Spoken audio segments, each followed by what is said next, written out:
అందరికీ నమస్కారం.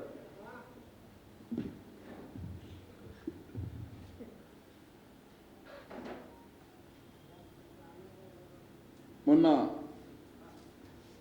GO number 37 పైన ఆధార్తో సహా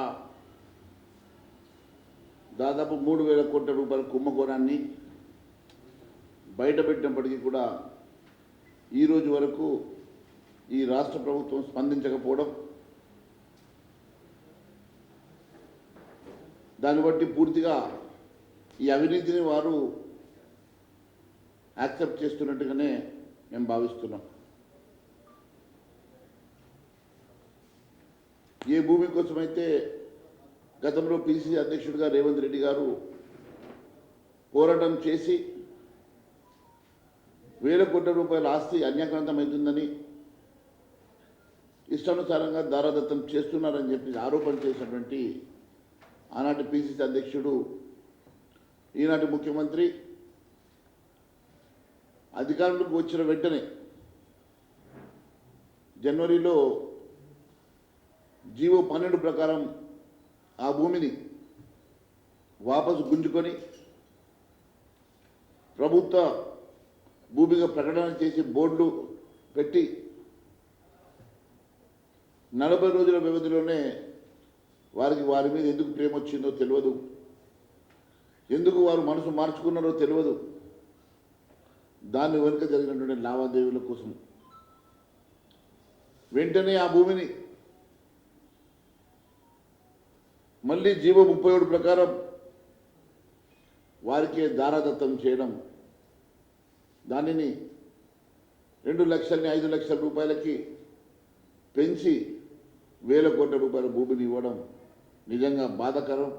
ఈ రాష్ట్ర ప్రభుత్వానికి చెందిన 1,000 కోట్ల రూపాయల ఆస్తిని, ఈ రాష్ట్రానికి సంబంధించినటువంటి రావాల్సినటువంటి మరి రెవెన్యూని కూడా పూర్తిగా నష్టం చేసినటువంటి రేవంత్ రెడ్డి గారు ఇప్పటి వరకు నోరు విప్పకపోవడం, వారి మంత్రివర్యులు కూడా మాట్లాడకపోవడం, ఆధార్తో సహా బయటపెట్టినందుకు వారు కేవలం స్టేట్మెంట్ ఇచ్చి మేము ఊరుకుంటామనుకుంటున్నాం. ఈరోజు మీ ద్వారా చీఫ్ సెక్రటరీ గారికి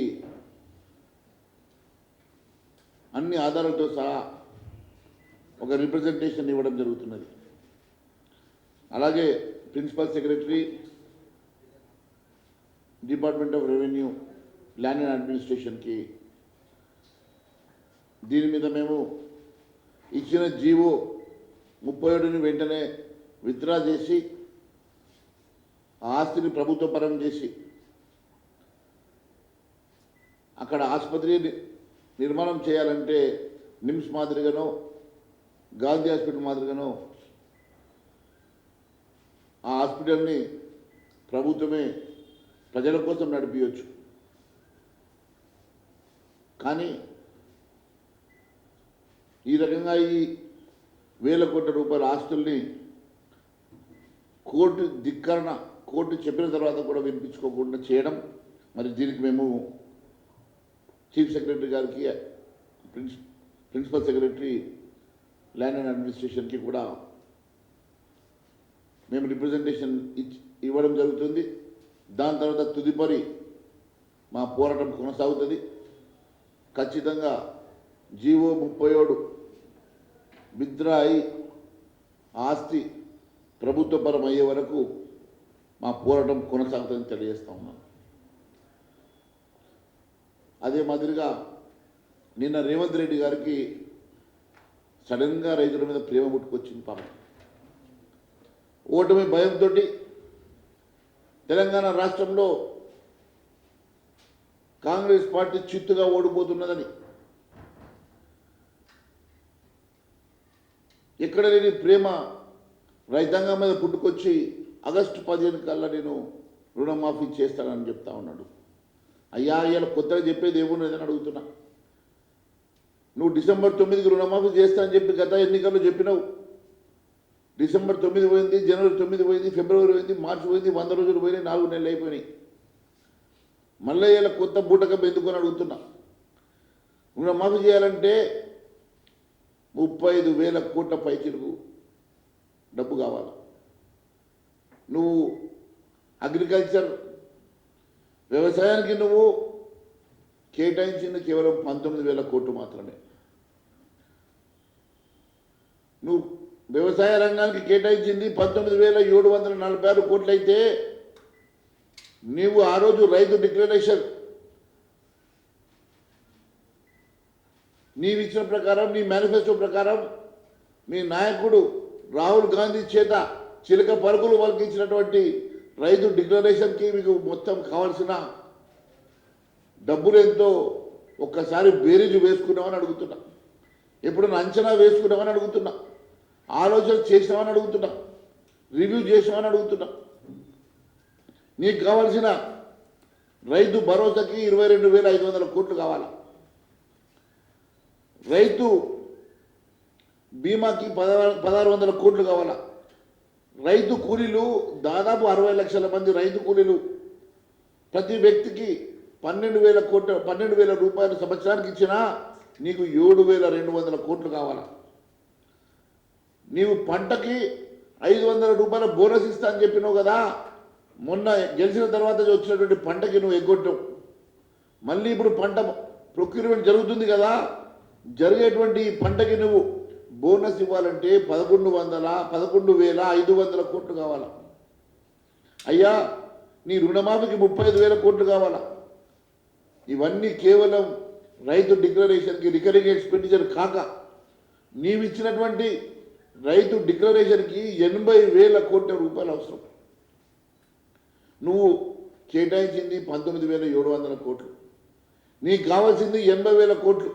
మళ్ళీ ఒక అబద్ధం, ఏదో ఒక రకంగా ఎన్నికలు ఉన్నాయి మభ్య పెడదాం, రైతాంగాన్ని మోసం చేద్దాం, ఆగస్టు 15కి ఇస్తా అని చెప్తే రైతులు నమ్మిద్దాం, మళ్ళీ వాళ్ళ ఓట్లు దండుకుందామని చెప్పి ప్రయత్నం చేస్తున్నావు. నీకు ఓటమి భయం పట్టుకున్నది. ఓటమి భయంతో ఇష్టానుసారంగా నువ్వు పిచ్చి మాటలు మాట్లాడుతూ ఉన్నావు. నిజంగా ఏ రోజున నువ్వు ఆలోచన చేసామని అడుగుతున్నా. చేయూత కోసం నీవు ఇవ్వాల్సినటువంటి 44 లక్షల మందికి పెన్షన్లు ఇస్తే 21,120 కోట్లు కావాలి. 21,120 కోట్ల రూపాయలు కేవలం చేయూత పెన్షన్ 44 లక్షల మందికి పెన్షన్ ఇవ్వాలంటే కావాలి. ఉచిత విద్యుత్కి 400 కోట్లు, మహాలక్ష్మికి 2,500 రూపాయలు నువ్వు ఇస్తాను ఒప్పుకున్నటువంటి మహాలక్ష్మికి ఇవ్వాలంటే 14,000 కోట్ల రూపాయలు కావాలి. ఈ రకంగా నీకు బడ్జెట్ తెలంగాణ రాష్ట్ర బడ్జెట్ సరిపోదు. మీరు రాహుల్ గాంధీకి చెప్పి పాకిస్తాన్ బడ్జెట్ కూడా తెచ్చుకోవడం సరిపోదు. ఇక్కడ ఈ రాష్ట్రంలో నీవిచ్చినటువంటి తప్పుడు వాగ్దానాలు, తప్పుడు హామీల వల్ల ఈ రాష్ట్ర ప్రజానికం ఎన్నో ఆశలు పెట్టుకొని నిజంగా చేస్తే నమ్మి నీకు ఓటేస్తే ఒక్కసారి మోసం చేయడం కాదు, మళ్ళీ ఎన్నికల్లో కూడా మోసం చేసే ప్రయత్నం చేస్తున్నావు కదా. ఈ ఎన్నికల్లో నీవు ఆగస్టు 15కి రుణమాఫీ చేస్తా అంటున్నావు కదా, మరి రైతు డిక్లరేషన్ నీకు గుర్తుందని అడుగుతున్నా. రైతు డిక్లరేషన్ మొత్తం నీకు చేయాలంటే 80,000 కోట్ల రూపాయలు కావాలి. చేయూత చేయాలంటే 40,000 కోట్ల రూపాయలు కావాలి. గృహ నిర్మాణాలు చేయాలంటే దాదాపుగా 20,825 కోట్లు కావాలి. నీవు ఏ రకంగా ఇవన్నీ ప్రొక్యూర్ చేస్తావో ప్రజలకు సమాధానం చెప్పాల్సిన అవసరం ఉంది. కేవలం మాయ మాటలు, ఎలక్షన్లో బాలకృష్ణలాగా డైలాగులు కొట్టి ఎన్నికలు వచ్చినాయంటే మైకు దొరికిందంటే బాలకృష్ణ, ఎన్టీ రామారావు డైలాగులు కొట్టడం నేర్చుకున్నావు.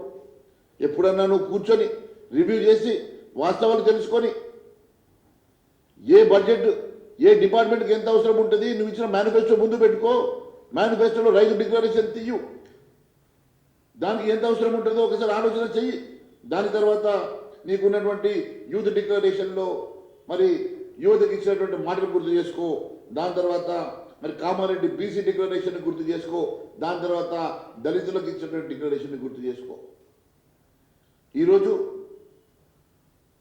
రైతు రుణమాఫీ చేస్తానో కదా, మరి దళితులకు ఇచ్చిన మాట ఏంది, బీసీలకు ఇచ్చినటువంటి మాట ఏందని అడుగుతున్నా. అవి కూడా 15 ఆగస్టు లోపల చేస్తావా? 15 ఆగస్టు లోపల నువ్వు రైతు declaration, BC declaration, SC declaration చేస్తావా, లేకుంటే నీ పదవికి రాజీనామా చేస్తావా? ఒకసారి ఆలోచన చేయాల్సింది కోరుతున్నా. నువ్వే చెప్తా ఉన్నావు, ఆ రోజు డిసెంబర్ 9 తారీఖు నువ్వే చెప్పినావు. ఈరోజు మళ్ళీ వచ్చి 15 ఆగస్టు అని చెప్తా ఉన్నావు. 15 ఆగస్టు రోజు ఇండిపెండెంట్ సాక్షిగా మళ్ళీ ప్రజల్ని మోసం చేసే ప్రయత్నం చేస్తూ ఉన్నాం. స్వతంత్ర దినోత్సవం సందర్భంగా మళ్ళీ ప్రజల్ని మోసం చేసే ప్రయత్నం చేస్తూ ఉన్నాం. కనీసం నీకు ఇచ్చినటువంటి మేనిఫెస్టో మీద, నువ్వు ఇచ్చినటువంటి హామీల మీద నీకు పట్టుందని అడుగుతున్నా. ఆలోచన చేసిన వాళ్ళ అధికారులతో రివ్యూ చేసి నీకు కావాల్సినటువంటి నిధులు, ఎన్ని నిధులు ఖర్చు అయితే దానికి సమీకరణ ఏ రకంగా చేస్తారని ఆలోచన ఇప్పుడు చేస్తామని అడుగుతున్నా. ఈరోజు నీకు భయం పట్టుకునేది కాబట్టి 5 సీట్లలో ఎవరో వీక్ క్యాండిడేట్ పెట్టిన అంటున్నావు కదా. దీన్ని బట్టి నీకు ఎంతటి అభద్రతా భావం ఉన్నదో అర్థమవుతున్నది. ఈరోజు నువ్వు ఈ రాష్ట్రంలో కనీసం 5 సీట్లు కూడా గెలిచే పరిస్థితుల్లో లేవు. నీ ఇంటెలిజెన్స్ వర్గాలు నీకు చెప్పినాయి 4-5 సీట్లకు మించి కాంగ్రెస్ పార్టీ గెలిచే పరిస్థితి లేదని. కాబట్టే భయం పట్టుకొని వాళ్ళు వీక్ క్యాండిడేట్ పెట్టిండ్రు, వీళ్ళు వీక్ క్యాండిడేట్ పెట్టిండ్రు. మరి నువ్వేం చేస్తున్నావు? నీ క్యాండిడేట్ ఎక్కడున్నాడు? నీ క్యాండిడేట్ కూడా వీకేనా? ఏదైనా ఆలోచన ఉంటే నీకు మధ్య ఆలోచన ఉంటుంది. గతంలో మీరందరూ యూపీలో పాలు పంచుకున్న వాళ్ళు, కాంగ్రెస్ ప్రభుత్వంలో పాలు పంచుకున్న వాళ్ళు, మీరంతా కలిసి పనిచేసేటువంటి మిత్రులు కాబట్టి మీకు సంబంధ బాంధవ్యాలు చాలా గట్టిగా బలంగా ఉంటాయి. కాబట్టి ఈరోజు మీరు ఇద్దరు కలిసి ఒక నాటకం ఆడుతూ ఉన్నారు. ఇద్దరు కలిసి 30 దాటి భారతీయ జనతా పార్టీ మీద చేసే ప్రయత్నం చేస్తున్నారు కదా. మీరు ఎన్ని రకాలుగా భారతీయ జనతా పార్టీ మీద దాడి చేసినా భారతీయ జనతా పార్టీ వెంట ప్రజలు ఉన్నారు. భారతీయ జనతా పార్టీ వెంట నరేంద్ర మోడీ గారు ఉన్నారు. భారతీయ జనతా పార్టీని ప్రజలు ఆశీర్వదించి నరేంద్ర మోడీ గారిని 3వసారి ప్రధానమంత్రిగా చేయాలని దృఢ నిశ్చయంతో ముందుకు వెళ్తున్న సందర్భంగా ఎన్ని రకాలుగా నీవు, నీ తొట్టి గ్యాంగులు ఎన్ని రకాలుగా మా మీద ఇలాంటి విష ప్రచారం చేసే ప్రయత్నం చేసినా ప్రజలు నమ్మడానికి సిద్ధంగా లేరు. ముందొకటి అడుగుతున్నా, నువ్వు ఏ దొంగ హామీలు ఇచ్చి, తప్పుడు హామీలు ఇచ్చి ప్రజల మధ్యలోకి వెళ్ళినావో వాళ్ళందరికీ కూడా మరి 15 ఆగస్టు లోపల ఇచ్చిన హామీలని నెరవేరుస్తావా, లేకుంటే 15 ఆగస్టు రోజు చేతులు ఎత్తేసి నా వల్ల కాదు అని చెప్పేసి నువ్వు రాజీనామా చేస్తావా? నిర్ణయం నీదని చెప్పి తెలియజేస్తా ఉన్నాను. ప్రతిసారి ఒక డేట్ ఇవ్వడం, ప్రతిసారి ఒక అబద్ధం మాటలు చెప్పడం, ప్రతిసారి బూటక మాటలు చెప్పడం, ఇవన్నీ కూడా ఒక పథకం ప్రకారం నువ్వు ప్రియాంక గాంధీతోటో రాహుల్ గాంధీతోటో చెప్పించి రేపు నాకు సంబంధం లేదు, ఈ డిక్లరేషన్ ఇచ్చింది రాహుల్ గాంధీనో ప్రియాంక గాంధీనో తప్పించుకునే ప్రయత్నం చేస్తున్నావా? అర్థం కావడం లేదు. కానీ ఒక రైతు మాఫీ ఒకటి, బీసీలకు ఇచ్చిన డిక్లరేషన్, దళితులకు ఇచ్చిన డిక్లరేషన్, యువతకు ఇచ్చిన డిక్లరేషన్, ప్రతిరోజు మేము మీ వెంటబడి అవి సాధించే వరకు మేము వెంటబడతామని తెలియజేస్తా ఉన్నాను. కేవలం 15 ఆగస్టు అని చెప్పి ఈరోజు నువ్వు దిగజారుడు స్టేట్మెంట్లు ఎన్నికల సమయంలో ఇస్తున్నావంటే మిగిలిన హామీల గురించి నువ్వు ఎగ్గొట్టాలని చూస్తున్నట్టుగానే మేము భావిస్తున్నాం. నువ్వు ఏదేమైనా నువ్వు ఇస్తామని ప్రతి హామీ నెరవేరుస్తామని చెప్పి నువ్వు హామీ ఇచ్చినావు కదా. ప్రతి హామీ నెరవేర్చే వరకు భారతీయ జనతా పార్టీ మీ వెంటపడి ఖచ్చితంగా ప్రజల గొంతుగా నిలబడతారని చెప్పి తెలియజేసుకుంటూ ధన్యవాదాలు తెలియజేస్తున్నాను.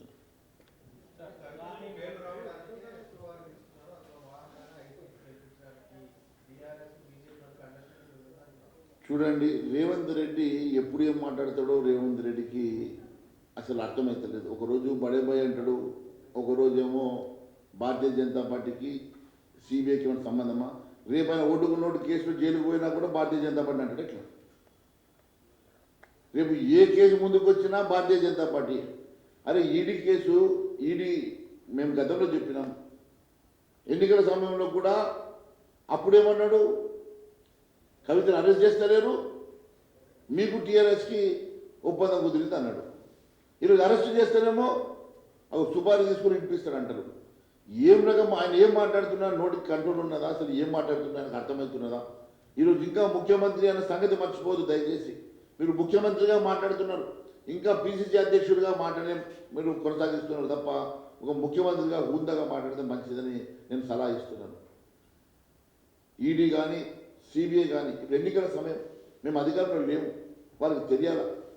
ఎన్నికల సమయంలో అధికారంలో లేమంటే ఆయన మళ్ళీ మేమే అధికారంలోకి వస్తామని ఒప్పుకున్నట్టే కదా. ఈ రకంగా రేవంత్ రెడ్డి గారు పిచ్చి మాటలు దయచేసి మానుకోవాలని మీ ద్వారా తెలియజేస్తున్నాను.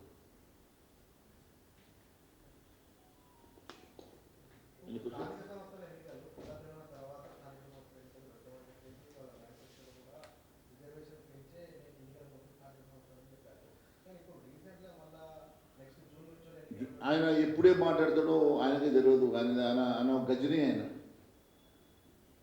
రేవంత్ రెడ్డి గారు గజని లాగా బిహేవ్ చేస్తుంది ఈ మధ్య.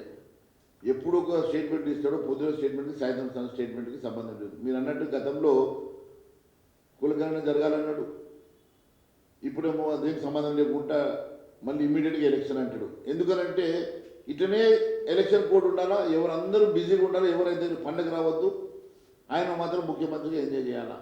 ఏమన్నంటే ఇవి ఎందుకు ఇంప్లిమెంట్ కాలేదంటే ఎలక్షన్ కోడ్ని అడ్డం పెట్టుకుని ఇంకొక 6 నెలలు టైంపాస్ చేయాలి. ఇదంతా ఒక పథకం ప్రకారం చేసుకున్నట్టుగా అనిపిస్తుంది. Thank you.